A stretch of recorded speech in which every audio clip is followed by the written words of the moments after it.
नमस्कार फ्रेंड्स, ओंकार ओडिया चैनल रे आपण मानक स्वागत। फ्रेंड्स, जदि आपण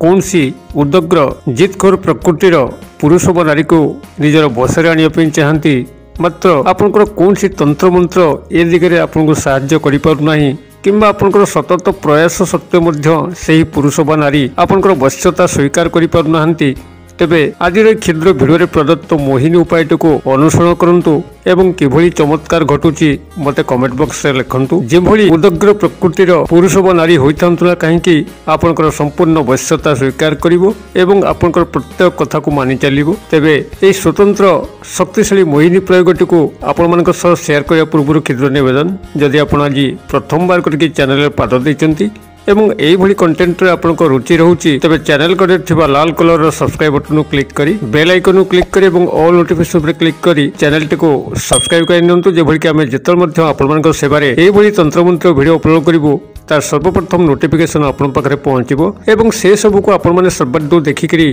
किसी ज्ञान आहरण करेंगे। तेज फ्रेंड्स, एवं नजर पकेबा ये शक्तिशाली मोहिनी प्रयोग जहाँ माध्यम कि आपण जेकोसी जितखोर प्रकृतिर पुरुष व नारी को आपण को आकर्षित करेंगे, आपण कथा परिचालित करेंगे, आपण जहाँ निर्देश करेंगे से अमान्य हेबे नहीं। आपण मानकर यही प्रयोग रे एक स्वतंत्र तंत्रोक्त द्रव्य को प्रस्तुत करिकरी निजर पाखरे ही केवल रखिबार अछि एवं यार चमत्कार को देखि जिबार अछि। आपन को एथि पई कोन करिया पड़िबो ध्यान सहकार सुनंतु। आपण जे कोनसे शनिवार दिन एक बेल गछ मूल को जिबे एवं से बेल गछ मूल पाखु जाइकरी संपृक्त व्यक्ति विशेषकर नाम को प्रथमे 7 थर उच्चारित करेंगे। मानस मध्य प्रभु श्री महादेव शिवशंकर एवं माता पार्वती को मन मन ध्यान करी आपण बेलगछरू एक बेलपत्र को तोलिबे। तेबे ता पूर्व वृक्षराज को निजर अभिप्राय जणिथिबे आपण कोन पई बेलपत्रटी को आणुचंती, केउ पुरुष व नारी को आपनकर वश्यता स्वीकार करिया पई आपण बेलपत्रटी को आणुचंती। एही बली भाबरे आपण सेठी निजर अभिप्राय को व्यक्त करि सारिया परे एक बेलपत्रटी को गृह को आनिबे एवं ताको गंगा जल रे धोई सारला परे लाल रक्तचंदन जहाँकि आपंकर पूजा सामग्री दुकान में मिलिबो आपन तार पाउडर फॉर्म रे आणंतु किंबा काठ हिसाब रे आणंतु। चंदन पेड़ी रे ताको घोरिबे किंबा जदि आपण लाल चंदन रो पाउडर आनथांदी तेबे ताको सेही गंगा जल रे मिसई करी एक घोळ प्रस्तुत करिवे। सेही जो लेप आपनकर भाला बा घोळ भाला आपनकर दक्षिण हस्तर अनामिका अंगुली जोथरे आपनकर मुदी पिन्हंती रिंग फिंगर, सेही अनामिका अंगुली रे संपृक्त व्यक्ति विशेषकर नाम को से बेलपत्र उपरे प्रथम तो लिखिबे एवं ता तळको ए जो क्षुद्र मंत्र कहूँ क्षुद्र मंत्र को सही आप लिखिदेवे। यापर आपण संपृक्त व्यक्ति विशेष को मन भितर गभीर भाव में चिंता करेंगे जेभली कि सी आपण से संपर्क में संपर्कित होती जो संपर्क आपण तांको आशा करती। यही भाव में संपर्क स्मृति में निम्नजित होकर आपण यही बेलपत्रटी को गोलाकार हिसाब से रोलिंग करने एवं ताको एक लाल सूता साहाय्य बांधिकी आपण जो मनी पर्स हो कि सार्ट पैंट पकेट हो सेटार आपण रखिकी संपृक्त व्यक्ति पुरुष व नारी सामना को आपण जीवे एवं तांका सामना जो आप पहुंची जाउचंती निजर मन भितर से एका मंत्र जो मंत्रटी को आपण माने बेलपत्र ठीक तार नाम तलू को लिखिथिले से एका मंत्र को आपण से सामना 7 थर उच्चारित करेंगे। तेबे आपण जतबेले प्राथमिक भाव में से बेलपत्र उपरे तांकर नाम तलू को आपण एई मंत्रटी को लिखिथिले आपण सेठी या 108 बार ही जपन कर जिबार अछि। आपण 108 बार जपन करिया पे कौन सी रुद्राक्षर माला को व्यवहार करि पारंती किंबा जे कौन सी गणन सामग्री जेभली कि मुग बिरी गुआ या को व्यवहार करिकरी आपण गणन संख्या को समाप्त करिथिबे। एही बली भाबरे प्राथमिक भाबरे से बेलपत्रटी को प्रस्तुत करिकरी ताको गोलाकार हिसाब रे रोलिंग करिकरी तापर एक लाल सूता को बांधिकरी निजर पॉकेट मनी पर्स यही भाव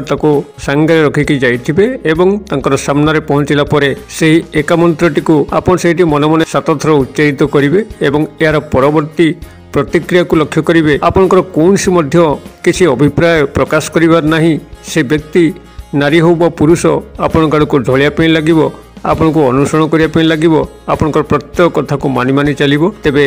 यही शक्तिशाली मंत्रटी को आपण से बेलपत्र रे लिखला बेले 108 बार जपन करेंगे एवं तांका सामने 7 बार उच्चारित करेंगे। मंत्रटी आपनकर एही भली मात्र 3 गोटी शब्द विशिष्ट ओम क्लीम नमः। मु आउ थरे कहि दउची ओम क्लीम नमः क ल फला दीर्घिकार अनुस्वा नमः ओं क्लीम नमः यह आपण से 108 बार प्राथमिक भाव में बेलपत्र उपर लिखि सारा पर जपन करेंगे एवं से व्यक्ति सामने मात्र 7 बार उच्चारित करेंगे और बेलपत्रटी आपण पाखे रखिथे जितेबाला आपण मानक लगे कि सही व्यक्ति नारी बा पुरुष आपणकर संपूर्ण वैश्यता स्वीकार कर सारी आपणकर समस्त अभिप्सा पूर्ण होती से आपण ये बेलपत्रटी को निजर मनी पर्स हो पैकेट हो सेठार बाहर कर कौन प्रवाहित नदी जल किंबा नाल जलधार प्रवाहित करदे अथवा जदि आपणकर गृह पखापाखि कौन नदी जल किंबा नालर जलधार नहीं तेबे से संपृक्त बेलगछ जो आपण मैंने पत्रटी को संग्रह करते से बेलगछ तले नहीं आपण अभिमंत्रित बेलपत्रटी को ता मूल पोति देकरी एक मुहाई आसबे खाली पादे जाइथिबे आपण माने जल प्रवाहित करंतु किंबा से बेलगछ मूल पत्रटी को पोति दियंतु खाली पादे जाइथिबे मौनता सह जाइथिबे गलाल को बाटरे कहा सह कथबार्ता करिवे नाही एवं फेरिलाल को मध्य कहा सह कथबार्ता करिवे नाही आपण गृह को फेरिकरी गोड़ हाथ मुह धोइबे देखिबे ये जो चमत्कारी वशीकरण प्रक्रिया यारी माध्यम जेकोसी उदग्र प्रकृतिर हृदयहीन कठोर नारी बा पुरुष आपणकर संपूर्ण वैश्यता स्वीकार करिवो आपणकर प्रत्येक कथा को मानि चलिवो यदि पूर्व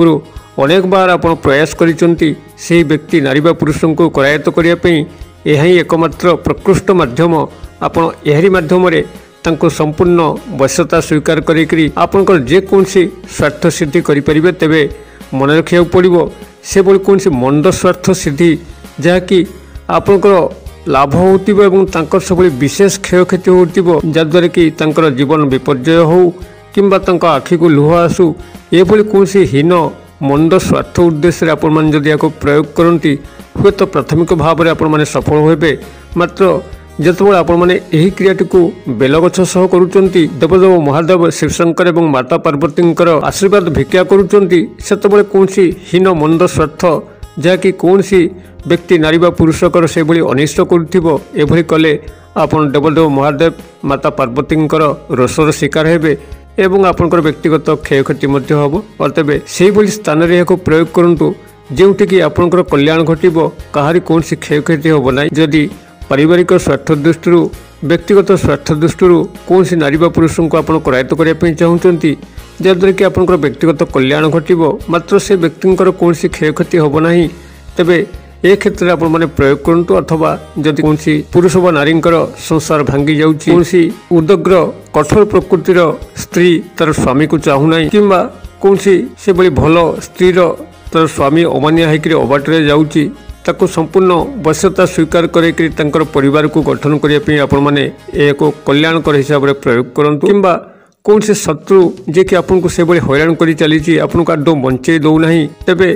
तार शत्रुता रक्षा पाइबा आपण मैंने प्रयोग करूँ जेकोसी कल्याणकर कार्य विनियोग करूँ आपणकर कल्याण घटो समाजर कल्याण घटो कार कौन क्षयक्षति हम ना मुझे आशा कर दर्शक बंधु निश्चित भाव में भिडर उद्देश्य को आपने बुझीपे जदि भिडर बार्ता आपको पसंद करुए तेज निश्चित भाव में गोटे लाइक करूँ एवं जदि लगुए कि यह सर्वसाधारण वितरण योग्य समस्ते यही उपायटी को करने योग्य तेबे निर्द्वंद्व आपन जिते गुड़े सोशल साइट रे लिंक अच्छा फेसबुक इंस्टाग्राम ट्विटर सर्वस्थान में शेयर करूँ जद्वारा कि यह समस्त पाखे सहजरे वितरण हो पार समस्ते यही मोहिनी प्रयोगर साहाय्य नहीं जदि बा मुखरे सामान्य हस फुटी पारा निश्चित भाव में आपको प्रभु श्री देवदेव महादेव शिवशंकर और माता पार्वती अशेष कल्याण प्राप्त हो भिडर क्षुद्र परिसर मध्य मत ये विदाय दिंतु पुणी आपण देखा यही एक शिक्षण भिडियो से पर्यंत दर्शक बंधु आपण समस्ते मंगलमय कृपार भले था रहुछि सर्वभवन्तु सुखिन सर्वे सन्तु निरामया सर्वे भद्राणि पश्यन्तु मा कश्चित् दुर्भाग् भवेत् ओं शान्ति ओं शान्ति ओं शान्ति नमस्कार।